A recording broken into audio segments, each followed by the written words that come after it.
What's going on, Who That Nation? Welcome to another edition of the State of the Saints podcast, where we talk New Orleans Saints. My name is TJ Jones. Thanks for checking out the podcast. I really do appreciate it.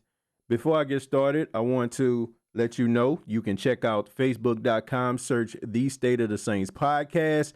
I post different videos of the New Orleans Saints players, rare interviews. You can catch all of that on the State of the Saints podcast on Facebook. And right now, I am breaking down the top 25 New Orleans Saints of 2018. That's right. We're doing number 25 all the way to the best player on the Saints roster. And you can check that out by going to facebook.com, search the State of the Saints podcast.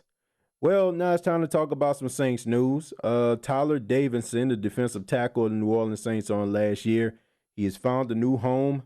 And I got to tell you, Who That Nation, I'm not too excited about it. He will be playing for the Atlanta Falcons. Now, I know what you're thinking. How could he do this? Tyeler Davidson, how can you jump ship like that?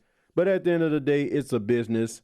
And for that, I am happy that Tyeler Davidson found a home in Atlanta. But I am not excited that he's playing for the Falcons. I think he could have did better. But anyway, Tyeler Davidson, he signed a contract with the Atlanta Falcons. And Cameron Jordan, he talked a little bit about Tyeler Davidson moving on. He is talking about how Tyeler Davidson is a guy who is on one of the locker room leaders. He's a presence in the locker room. He's a good friend. And he said he loved to watch him elevate and grow throughout the years. So Tyeler Davidson will be missed in the New Orleans Saints locker room. And I know the fans of the Who That Nation are going to miss Tyeler Davidson. But it is business once again. And I wish him good luck. And now we move on to Ken Crawley. That's right. Ken Crawley, the cornerback of the New Orleans Saints.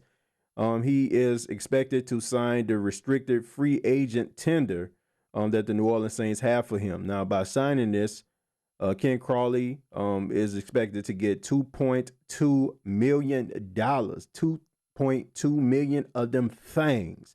Now, a restricted free agent tender, for those that don't know, is basically a contract that a player is expected to get that amount of money. In Ken Crawley's case, $2.2 million.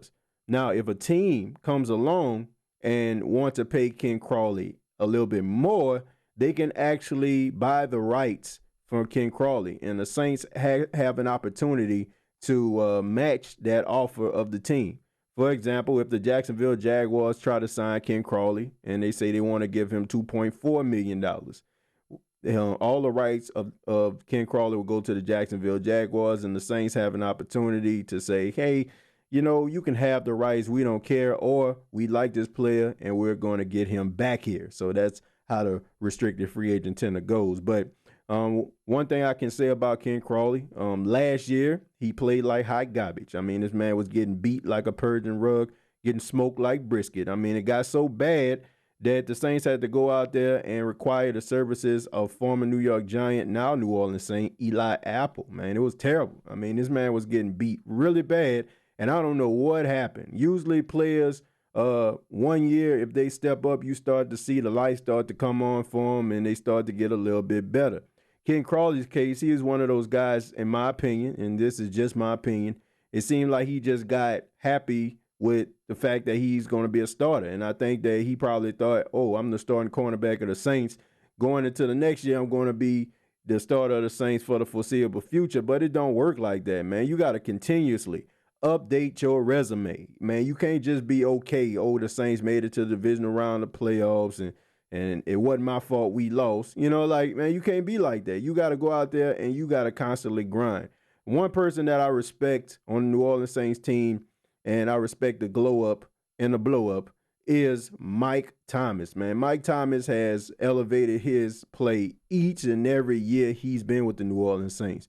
I can even say the same thing about Alvin Kamara, man. Some players, you just see them just elevate. I mean, you can say that with Tyeler Davidson also. He's no longer a Saint, but I respect that. And with Ken Crawley, I just think that he's one of those guys that were just happy playing in the NFL. And you can't be like that, man, because there are always players out there that are hungry and they want to be great. You have a choice. Ken Crawley has a choice. He can be good, in which will probably give him a spot on somebody's team somewhere, and he can probably go to some of these parties and say, I play for this team, and Maybe girls will blush a little bit, you know what I'm saying? They might slide into your DMs. If that's what you want, cool. But if you want to stay on the field, you got to update your resume and you got to aspire to be great. So Ken Crawley, what's it going to be, man? I mean, nobody signed you yet, and the Saints are nice enough to give you this restricted free agent tender. They could have let you walk. And the way you played last year, my friend, man, it would have been just. Yeah. But he will sign a restricted free agent tender, and hopefully we see some better play out of Ken Crawley coming up into the 2019 season. But this has been the State of the Saints podcast. Check out the State of the Saints podcast on YouTube, youtube.com, search the State of the Saints podcast. Also, previous episodes are available on iTunes, Spotify, and iHeartRadio.com. Till next time, all I have to say is, who dat?